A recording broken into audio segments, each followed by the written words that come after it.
Buenas tardes para todos. Vamos a cambiar un poquitico ya la temática de las charlas porque la enfermedad de glaucoma es muy distinto a lo que se ha visto, que son cosas realmente muy buenas en el sentido de mejorar la visión.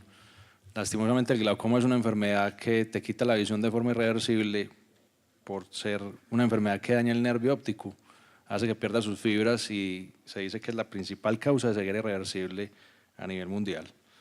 Entonces lo definimos así como una neuropatía óptica crónica lentamente progresiva con cambios en el campo visual. El paciente a medida que va perdiendo fibras en su nervio óptico va generando una pérdida además del campo visual, sobre todo en la parte periférica en un principio, y esto puede estar asociado o no al aumento de la presión intraocular. Entonces es un mito que el glaucoma es igual a la presión del ojo elevada, realmente no es así. La presión puede estar normal incluso y tener un daño importante en el nervio óptico. Sin embargo, la presión intraocular, como vamos a ver, es el principal factor de riesgo para desarrollar la enfermedad y de hecho el tratamiento del glaucoma se basa en el manejo de la presión intraocular, sea con gotas, sea con cirugía incisional o con cirugía láser. Entonces la fisiopatología básicamente tiene dos teorías que son las principales. La teoría biomecánica habla de que hay una compresión en el nervio óptico, casi siempre asociada a la presión intraocular elevada, lo que hace que comprima las fibras del nervio óptico, eso daña el flujo axoplásmico, por ende va a generar una apoptosis de las fibras de las células ganglionares y esto termina finalmente con el daño irreversible. La teoría vascular está muy asociada al tipo de glaucoma, que es el glaucoma de tensión normal, y esto casi siempre se da por una hipoperfusión, por un problema vascular en la cabeza del nervio óptico y finalmente el paciente también pierde fibras en su nervio. Una cosa que es clara y es que siempre hay un daño anatómico y luego un daño funcional, es decir, que primero se daña la anatomía o la estructura del nervio óptico y finalmente se van a dar cambios en la pérdida de la visión, en el campo visual del paciente. De ahí la importancia de llegar a un diagnóstico oportuno y saber si el nervio está dañado o no por la enfermedad. Esta imagen que vemos acá es la del nervio óptico en todas sus porciones. Finalmente la que nosotros evaluamos acá es esta, la cabeza del nervio óptico. Este nervio está compuesto por miles de axones, realmente son millones, de 1.200 a 1.400.000 más o menos, de células ganglionares, hay varios subtipos, pero finalmente con el tiempo es normal que se vayan perdiendo con la edad, sin embargo en el paciente con glaucoma esta pérdida es mucho más severa y mucho más temprana.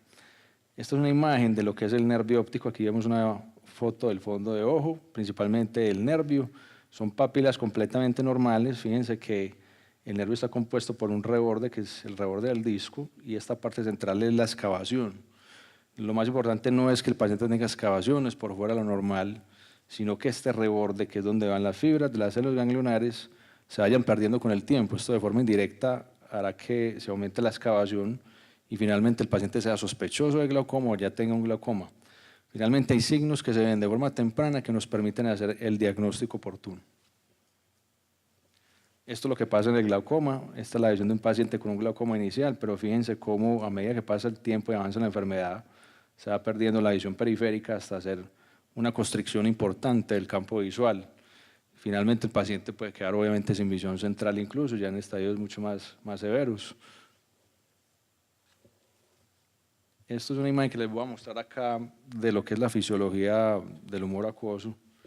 Ustedes saben que este es el cuerpo ciliar con procesos ciliares que se encargan de producir el humor acuoso y esto migra desde la cámara posterior que vemos acá, a través de la pupila va a pasar a la cámara anterior y esta parte lo que conocemos como el ángulo.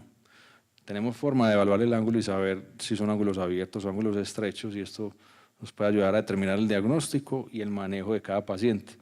Finalmente, hay una disminución de la salida del humor acuoso y el acúmulo de este humor acuoso es lo que va a generar un aumento de la presión intraocular y va a comprimir. Esto es la teoría mecánica de la cual hablamos anteriormente, en la cual se daña y se pierde cada vez más las fibras del nervio. Esto como generalidades es bien importante. Fíjense que casi en el 2010 fueron 60 millones de pacientes con glaucoma y se estima que para el año 2020 sea hasta 80 millones de pacientes a nivel mundial. La prevalencia del glaucoma ángulo abierto, que es el más común, puede llegar a ser en el mundo hasta de 2% más o menos, y el glaucoma ángulo estrecho es 0,96%. Hay 8.4 millones de pacientes ciegos bilaterales por la enfermedad, 4.4 de ellos son por glaucoma de ángulo abierto y 3.9 de ellos son por glaucoma de ángulo estrecho. Entonces aquí hay una cosa bien importante y es que a pesar de que el glaucoma de ángulo abierto es más prevalente en nuestro medio, el glaucoma de ángulo estrecho es el que produce mayor riesgo de ceguera de forma irreversible. Entonces de ahí la importancia de hacer un diagnóstico oportuno y darle manejo al paciente. Esto también quería mencionarlo y es que se estima que en nuestro medio más o menos hay un 80 a un 90% de subdiagnóstico de la enfermedad. Es casi que el 80 o 90% de los pacientes no saben que tienen la enfermedad. Lastimosamente, la gran mayoría de los glaucomas no generan ningún tipo de síntomas hasta que el paciente ya pierde su visión y ya es muy tarde para ofrecerles algo. En cuanto a los mecanismos, uno puede clasificar el glaucoma de acuerdo al mecanismo. Ya habíamos hablado de glaucoma ángulo abierto o ángulo cerrado. La causa puede ser primaria o secundaria, dependiendo si existe algo que genere el daño como una enfermedad asociada sistémica o un problema además en el ojo, que pueda llegar a ser secundario el glaucoma. En cuanto a la edad, puede clasificarse como congénito, glaucoma infantil, glaucoma juvenil o el adulto. A cualquier persona le puede dar glaucoma incluso de nacimiento, pero lo más común es que sea por encima de los 45 años, que es el glaucoma del adulto. En el estadio uno puede saber si el glaucoma apenas está comenzando, si es un glaucoma leve, si es moderado o severo, o si ya es un glaucoma terminal o absoluto. Esto se define obviamente en cuanto al daño severo en el nervio y en cuanto a la pérdida del campo visual principalmente. Los factores de riesgo ya los mencionábamos. Aquí tenemos la presión intraocular, lo normal, bueno, ya lo he mencionado, la presión normal es por debajo de 21 milímetros de mercurio. El promedio de la población lo tiene más o menos en 16 a 18 milímetros. El problema de esto es que no puede ser la misma presión para todo el mundo. Si un paciente ya tiene glaucoma, incluso las presiones tienen que ser mucho más bajas de lo que se considera normal. Todo depende del daño glaucomatoso, de la pérdida de fibras, tenga que bajársele mucho más la presión al paciente. Entonces, hay pacientes que no tienen con manejo con gotas, sino que necesariamente tienen que ser llevados a cirugía para obtener presiones meta mucho más bajas. La raza es fundamental. Los pacientes de raza negra tienen glaucomas mucho más agresivos, más severos, de aparición más temprana, responden menos al tratamiento. El antecedente de la familia, claro que sí, pacientes con antecedente de primer grado, padres, hermanos e hijos, todos tienen que hacerse revisar. Pacientes miopes, hipermétropes, cuando son defectos refractivos muy severos, tienen asociación a algún tipo de glaucoma. Los pacientes miopes con miopías muy altas tienen nervios algo atípicos, que incluso son difíciles de hacerles el seguimiento e incluso el diagnóstico, y muchas veces se opta por manejarlos como si fuera un glaucoma. El trauma ocular, pacientes que tienen traumas contusos o penetrantes, finalmente llevan a una elevación de la presión intraocular que generan un daño en el nervio. Ya hablamos de la parte del trauma, y el sexo pues, es muy variable dependiendo del tipo de glaucoma, son muchos tipos y subtipos. El glaucoma ángulo estrecho que les mencionaba ahorita, que es el más frecuentemente enceguecedor, se da más comúnmente en mujeres bajitas, hipermétropes. En cuanto al uso de medicamentos, corticosteroides, son fundamentalmente importantes hacer como la indagación de qué medicamentos usa el paciente. Si está usando corticosteroides, puede generar una hipertensión ocular, incluso en una semana, con cualquier vía, sea tópico, sea vía oral, sea transdérmico a través de parches, inhalado incluso. Entonces, es un antecedente que debemos de indagar siempre en la consulta. Pacientes diabéticos, hipertensos, desde luego los pacientes que tienen enfermedades vasculares tendrán más riesgo de sufrir glaucoma. Hay un tipo de glaucoma que se llama el glaucoma neovascular, que es mucho más común en este tipo de pacientes y es uno de los más agresivos y responde menos al tratamiento. Pongo esto acá de último como el fenómeno espástico vascular porque está muy frecuentemente asociado a algún problema vascular, como por ejemplo la migraña o el fenómeno de Raynaud, al tipo de glaucoma de tensión normal que mencionábamos. Estas imágenes las quise traer porque todos estos pacientes tienen glaucoma. Si ustedes ven esto en consulta, sí sería importante poder remitirlo, porque muy probablemente estos pacientes puedan tener la enfermedad. Esta es la imagen característica de una paciente que consultó por ojo doloroso de inicio súbito, asociado a visión en halos de colores, con náuseas, con vómito. Si ustedes ven la diferencia entre este ojo y este ojo, podemos apreciar que hay un edema de la córnea importante, miren la pérdida de la claridad con respecto a esta, hay una inyección de la conjuntiva muy pronunciada, miren la anisocoria, miren esta midriasis acá y miosis acá. Esto es característico de un glaucoma agudo. Obviamente, si ustedes ven esto, lo primero que tienen que hacer es hacer una tonometría digital, que ahorita les muestro el video cómo se hace, pero es fácilmente diagnosticable con estos signos floridos y mucho más si les palpan el ojo mucho más duro al contralateral. Esta paciente tiene un síndrome de Sturge-Weber, este hemangioma puede hacer que genere un tipo de glaucoma que se llama glaucoma por hipertensión venosa episcleral. Y la ley de Anderson dice que si este párpado superior está comprometido con el hemangioma, tiene hasta un 30 a un 70% de probabilidades de tener un glaucoma secundario. Estos pacientes con cambios de la coloración del iris pueden ser por muchos factores, pero en el glaucoma uveítico hay un tipo de glaucoma inflamatorio, que es la iridociclitis heterocrómica de Fuchs, y este cambio de colores puede demostrarnos, o la puerta de entrada pudiera ser de un paciente que está inflamándose a repetición y generando un daño en el nervio óptico. Es el caso típico de un paciente con un glaucoma congénito. Miren el buftalmus tan importante, la megalocornia. No queremos que este paciente llegue a esto. Es un caso ya mucho más extremo en el cual hay un edema importante de la córnea, secundario a la ruptura de la membrana de Semet, y es poco probable que vaya a mejorar bastante. Este es otro cuadro clínico de una paciente con una melanosis oculodérmica. Esta pigmentación que tiene en la piel también la puede tener aquí en la parte de la esclera y tienen hasta un 10% de desarrollar glaucoma. Este es el ejemplo de cómo se hace la tonometría digital con los dedos índices, con el pulpeo de los dedos índices. Se debe hacer como una especie de bamboleo, primero palpar con un dedo y luego con el otro pulpejo. Se nota la diferencia en el tono y debe hacerse obviamente contralateral para ver si hay diferencias en cuanto al tono. Hay otros métodos que utilizamos con otros aparatos que son un poco más, digamos, precisos a la hora de saber qué presión tiene el paciente. Ustedes también tienen forma de evaluar la profundidad de la cámara anterior en los pacientes con esta metodología, que es muy sencilla y es utilizar una lámpara de bolsillo, iluminar de forma tangencial y, en teoría, para que sea un ángulo abierto o estrecho, nosotros tenemos que evaluar el reflejo contralateral, en este caso sería en el canto medial. Si este paciente tiene ángulos abiertos, la misma luz que se ve acá se debería de ver acá. Entonces, miren que más de una tercera parte de esto no presenta reflejo luminoso, por lo tanto este paciente puede tener ángulos estrechos. No podemos deliberadamente dilatar a todo paciente porque casi siempre sucede que pueda generarse un glaucoma agudo secundario a la dilatación farmacológica. Entonces hay que evaluar esto. Otra cosa que podemos hacer es la evaluación del campo visual por confrontación.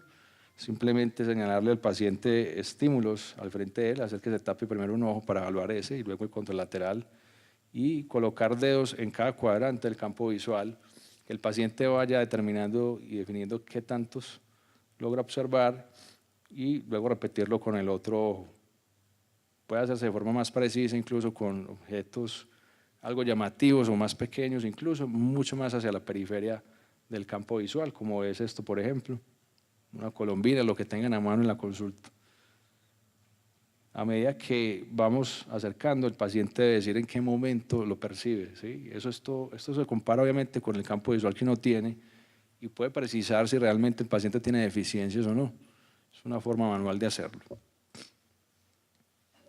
Lo más importante es esto, definitivamente el diagnóstico de glaucoma es clínico y se hace viendo el nervio óptico. Las otras cosas son muy importantes, la presión, ver cómo están los ángulos, pero ustedes tienen acceso a hacer una oftalmoscopía directa y es muy importante que aprendan a hacerla de la mejor manera. Solamente les voy a mostrar imágenes de nervios. Esto es un nervio completamente sano. Miren la estructura del anillo neuroretiniano y esta es la parte de la excavación. Es una excavación que está dentro de los límites normales, ¿sí? Y lo que vemos nosotros es que no haya asimetría del reborde de capa de fibras, que es la regla del ISNT. El grosor del reborde inferior debe ser más grueso que el superior. Este superior a su vez debe ser más grueso que el reborde nasal y el nasal a su vez debe ser más grueso que el reborde temporal. Es una regla que manejamos siempre de conducta para evaluar el nervio. Obviamente es mucho más difícil hacerlo directamente con el oftalmoscopio directo, pero pudiera ser que se vea una cosa mucho más marcada y sea un paciente importante para remitir, como por ejemplo en estos casos que les voy a mostrar. Si hay una hemorragia en el nervio, como en este caso, siempre debe llamarle la atención porque se trata de un glaucoma que está empezando o que está progresando. Estos nervios son mucho más difíciles de evaluar en un paciente con una miopía elevada. Finalmente, si a nosotros nos cuesta, pues mucho más difícil hacerlo con una oftalmoscopía directa. Esto es un nervio también de un paciente miope, miren que tiene una orientación más bien oblicua, pero miren la excavación como está aumentada y esto es secundario a la pérdida del reborde de fibras.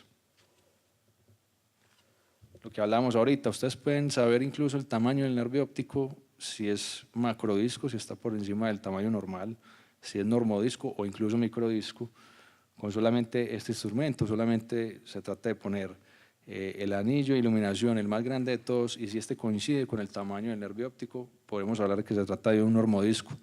Si el anillo de iluminación es mucho más grande que el nervio, pudiéramos hablar de un microdisco y al contrario sería lo otro. En todo caso, pues esto no es lo más preciso, pero puede darnos un indicio más o menos si el tamaño del nervio es completamente normal.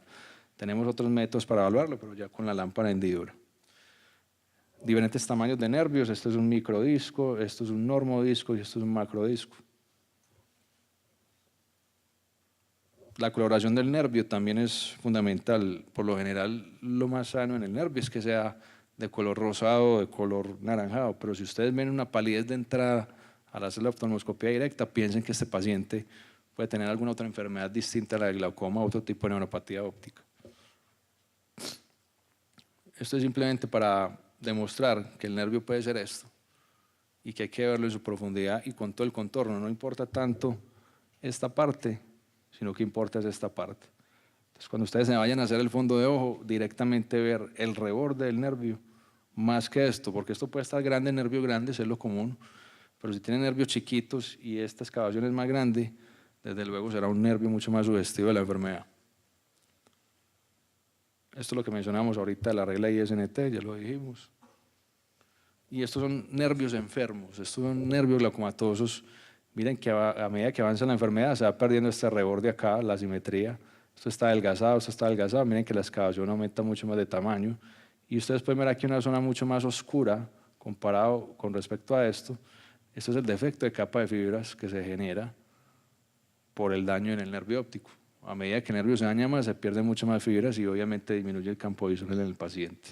Esto es un cambio mucho más dramático en este nervio, se perdió completamente el reborde de fibras.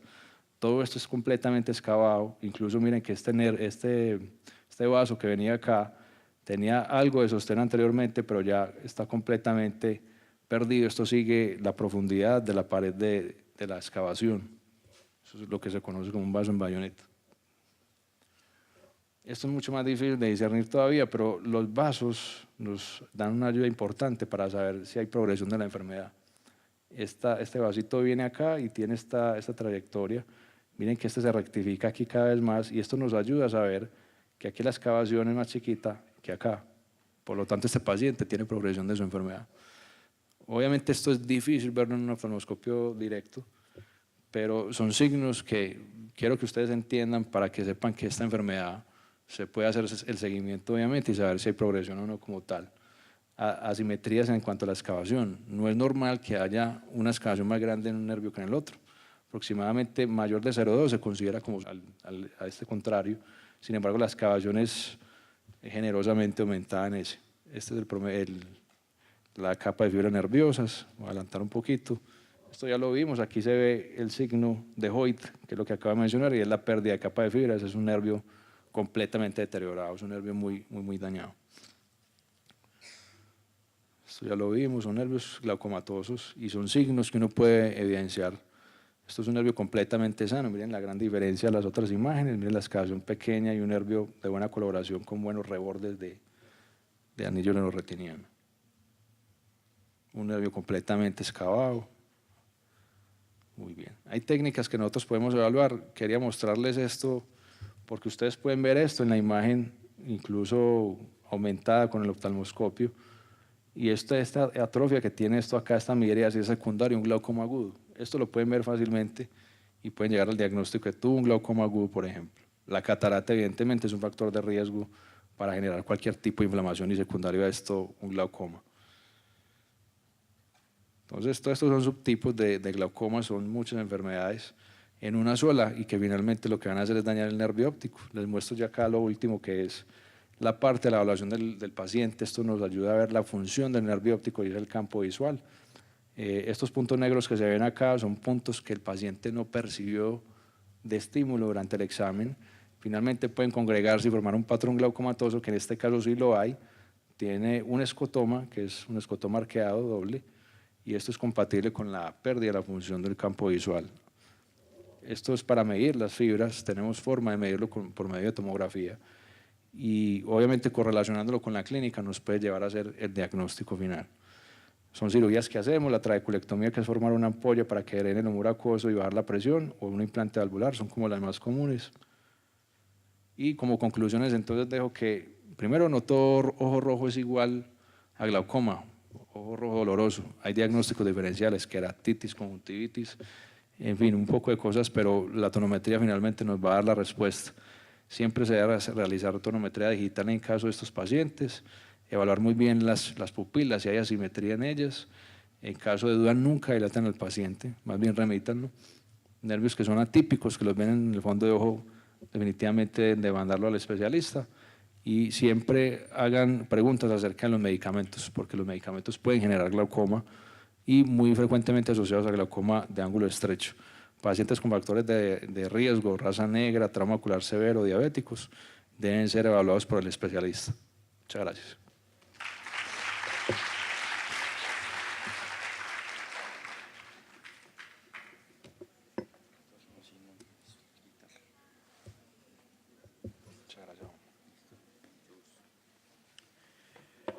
Muchas gracias, doctor Palacio.